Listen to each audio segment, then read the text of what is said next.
غلبے اور زیادت کے لحاظ سے کل یعنی سارے مہینے کے روزے رکھنے سے تعبیر کر دیا، جیسے کہتے ہیں فلاں نے پوری رات عبادت کی جبکہ اس نے رات میں کھانا بھی کھایا ہو اور ضروریات سے فراغت بھی کی ہو۔ یہاں تغلیباً اکثر کو کل کہہ دیا۔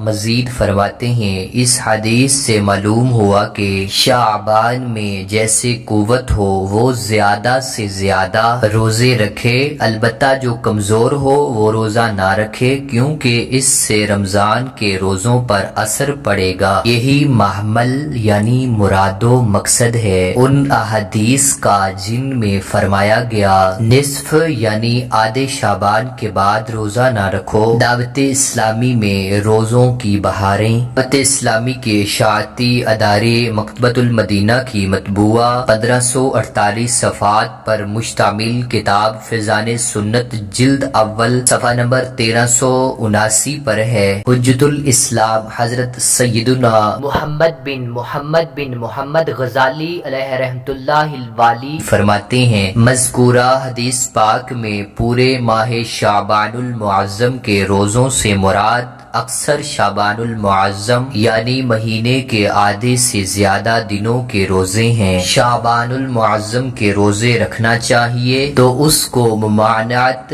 بھی نہیں۔ تبلیغی قرآن و سنت کی عالمگیر تحریک دعوت اسلامی کے کئی اسلامی بھائی اور اسلامی بہنوں میں رجب المرجب اور شعبان المعظم دونوں مہینوں میں روزے رکھنے کی ترغیب ہوتی ہے۔ شعبان کے اکثر روزے رکھنا سنت ہے۔ ام المومنین حضرت سیداتنا عائشہ صدیقہ رضی اللہ تعالی عنہا روایت فرماتی ہیں حضور اکرم نور مجسم خاتم النبیین صلی اللہ علیہ وآلہ وسلم کو میں نے شعبان سے زیادہ اسی مہینے میں روزہ رکھتے نہ دیکھا۔ آپ صلی اللہ علیہ وآلہ وسلم سوائے چند دن کے پورے ہی ماہ کے روزے رکھا کرتے تھے۔ تیری سنتوں پہ چل کر میری روح جب نکل کر چلے تو گلے لگانا مدنی مدینے والے۔ صلو علی الحبیب صلی اللہ تعالی علی محمد صلی اللہ علیہ وآلہ وسلم۔ بلائیوں والی راتیں۔ ام المومنین حضرت سیدتنا عائشہ صدیقہ رضی اللہ تعالی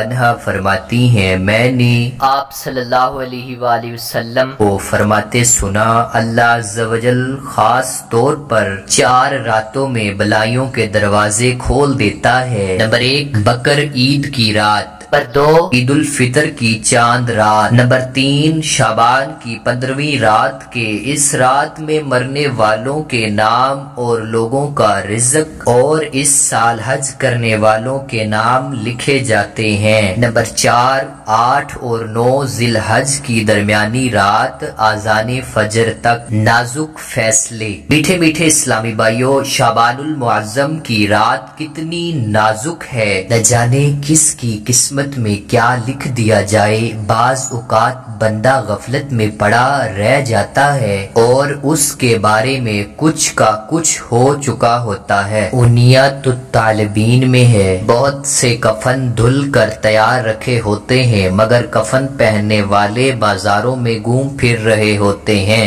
کافی لوگ ایسے ہوتے ہیں کہ ان کی قبریں کھودی جا چکی ہوتی ہیں مگر ان میں دفن ہونے والے خوشیوں میں مست ہوتے ہیں۔ بعض لوگ ہنس رہے ہوتے ہیں حالانکہ ان کی موت کا وقت قریب آ چکا ہوتا ہے۔ کئی مکانات کی تعمیرات کا کام پورا ہو گیا ہوتا ہے مگر ساتھ ہی ان کے مالکان کی زندگی کا وقت بھی پورا ہو چکا ہوتا ہے۔ آگاہ اپنی موت سے کوئی بشر نہیں، سامان 100 برس کا ہے پل کی خبر نہیں۔ ڈھیروں گناہوں کی مغفرت ہوتی ہے مگر حضرت سیدتنا عائشہ صدیقہ رضی اللہ تعالی عنہ سے روایت ہے جان جانا صلی اللہ علیہ وآلہ وسلم نے فرمایا میرے پاس جبریل علیہ السلام آئے اور کہا شعبان کی 15ویں رات ہے، اس میں اللہ عز و جل جہنم سے اتنوں کو آزاد فرماتا ہے جتنے بنی کلب کی بکریوں کے بال ہیں، مگر کافر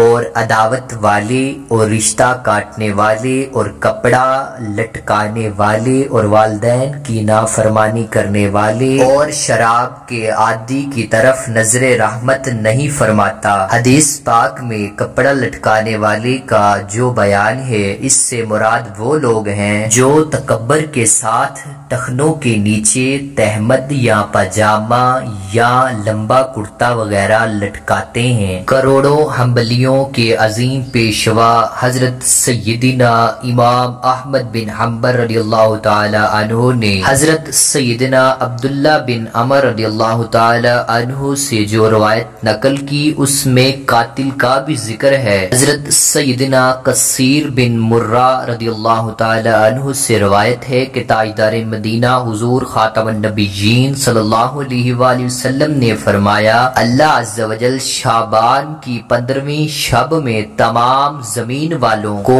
بخش دیتا ہے سوائے مشرک اور عداوت والے کے۔ اور اگر آپ نے ابھی تک ہمارا چینل سبسکرائب نہیں کیا تو فوراً سے کر لیجئے اور ساتھ ہی بیل آئیکن پر کلک کریں تاکہ مزید آنے والی ویڈیوز آپ کو ملتی رہیں۔ جزاک اللہ۔